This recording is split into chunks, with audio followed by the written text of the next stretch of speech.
He does not show the strength of any king I have heard about, despite what they say. In all my years in the Legion I have never seen one like this. The Praetorian guards and others were particularly harsh with him last night. I know we often make a statement with these prisoners, but this time they outdid themselves. They almost killed him before his punishment was to start. And that prickly crown hammered to his head clearly caused quite a bit of blood loss. The men under my command had to find someone to carry his crossbeam.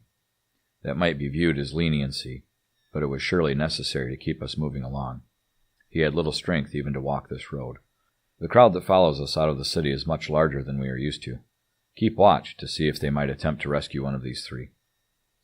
Now this one just said, "Daughters of Jerusalem, do not weep for me. Weep for yourselves and for your children. For the time will come when you will say, Blessed are the childless women, the wombs that never bore, and the breasts that never nursed. Then they will say to the mountains, Fall on us, and to the hills, Cover us.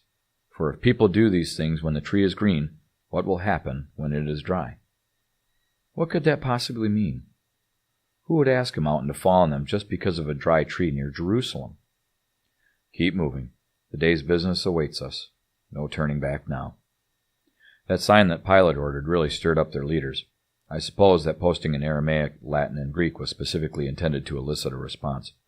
They protested, of course, but Pilate said only, "What I have written, I have written." End of discussion. We offered this one some wine mixed with myrrh to help him keep moving, but he would not drink it. My men make sport of him, saying, "If you are the king of the Jews, save yourself." Sounds like they read Pilate's sign, too. Now is the time to drive the nails and lift him up into place. No one comes down from here until death overtakes them. Okay, raise him up and secure the tree. Well, that's done. Let's go through his belongings that he will no longer be needing.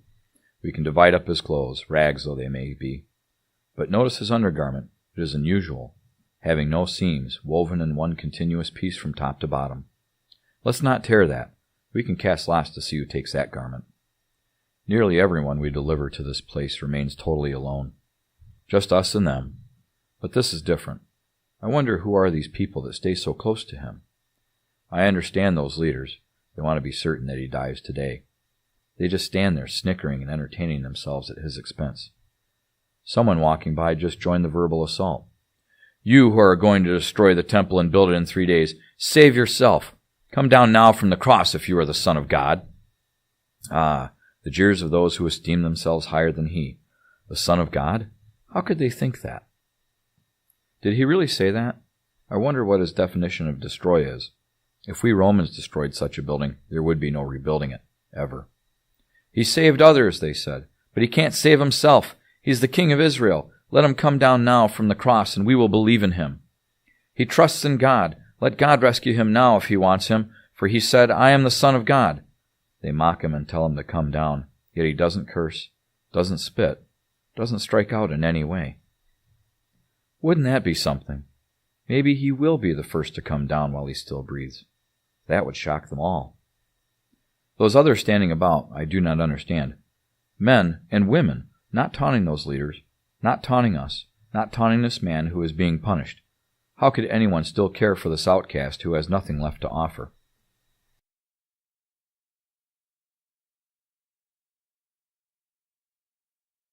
After nearly 6 hours on that cross now, there cannot be much time left. It's been dark for nearly 3 hours, though I cannot explain why. Evening is several hours away, but it is darker now than a new moon. Still, with the local festival starting soon, we will have to break his leg soon if he does not die. We can't have him dying on Passover. I've never seen one like him in his position. This might just be a first. What could he have done to deserve this, and yet behave as he has all through this day? Why did Pilate write that message, "The King of the Jews"? Is that just irony, or is it possible that that is what Pilate really suspects? They sent him out with that crown made of thorns rather than a true king's laurel.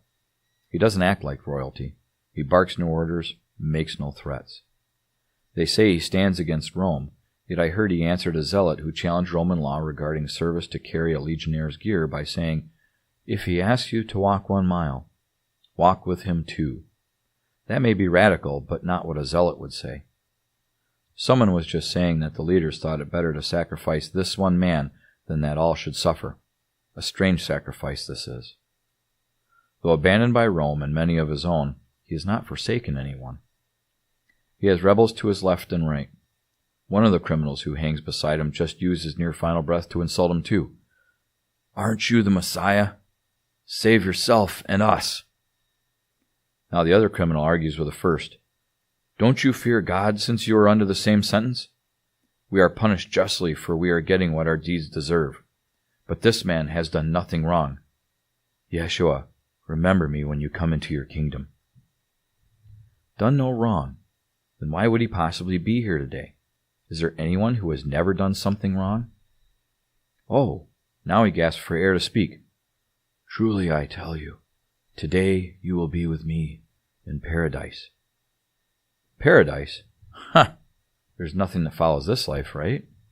Last night he told the arresting force that he could speak a word and be saved by a legion of angels, yet he does not look inclined to fight. Does he hope to be rescued, to live on even now? I have done many things in Caesar's name, but I don't understand why I am here today. He is no rebel, defiant and cursing, nor is he broken, hastening to die. They say he was questioned about his kingdom, and he replied that his kingdom is not of this earth. What else is there? What could he possibly mean? Even in this hour he trains and inspires others. It is as if he wills to be up there, his battle not yet done. I have never before seen such a leader raised up here at the skull. Father, forgive them, for they do not know what they are doing. It is as if he cares for his enemies, even praying for them. I would not want to be the enemy of one with such courage, but I don't sense any anger, any malice, any aggression from him. I wonder who his father is that he speaks to, and where he is that he could forgive this end. I cannot recall anyone else hanging here who even mentioned forgiveness. How strange that he would think of that. I have heard a centurion from Capernaum credit him with healing his servant from the very throes of death, without even being present. This man was willing to come with the centurion, but the centurion said that he understood the structure of authority, and that just the command of this man would be sufficient. He said the servant was healed the very hour that this man promised the healing. Surely that centurion could be depended on not to spread false stories. Is such a healing even possible? Come to think of it, there was also a local nobleman who insisted that this man healed his daughter with only a word after he had approached this man with his request. Of course a good rebel might have used that opportunity to strike out at the nobleman, or at least plaster him with insults, but that was not the case. Not that I am suggesting that he favors Rome. It is also said that he healed the daughter of Jairus, a synagogue leader. They say she was near death. Could it be that he was even kind to the families of those who demanded his presence here today? Did he have some difficulty identifying those who opposed him? There are even stories of this man raising the dead, one man who lives just over the mount in Bethany, for instance. But stories like that do little to erode the foundations of Roman authority. It is also said that he healed the dead son of some widow up in Galilee, Nain, I think. Some say he even said that the Jews should render unto Caesar what is Caesar's, to pay taxes due. How could that be a threat to Rome? Ele, Ele, lema sabachthani. What did he just say? Someone here says he is calling to their dead prophet Elihu. Ah, someone offered him vinegar on hyssop, and someone in the crowd said, "Now leave him alone. Let's see if Elihu comes to save him." How cold. Oh, someone else is saying that he really said, my God, why have you forsaken me?" Finally, he sees the depths of his situation. There was never a time that any other outcome was an option. It is finished. What is this? The earth shakes? An incredible tearing sound from atop the city? Rocks splitting? Tombs are opening and the dead are coming out? What manner of man was this? Surely this man was a son of the gods, for who else could such things coincide exactly with death? Well, the show seems to be over for many in the crowd. They are heading back to the city, though a few women are staying even now. Time is up to end this before the festival begins. These two that are not yet gone must have their legs broken to speed their death. But this one certainly seems to be gone already. We must be sure he is dead, of course. We must be certain before we report to Pilate. The events of this day will surely garner significant attention. No need to break the bones of this one. Pierce his side. Yes, the water and blood come out separately. He is dead indeed.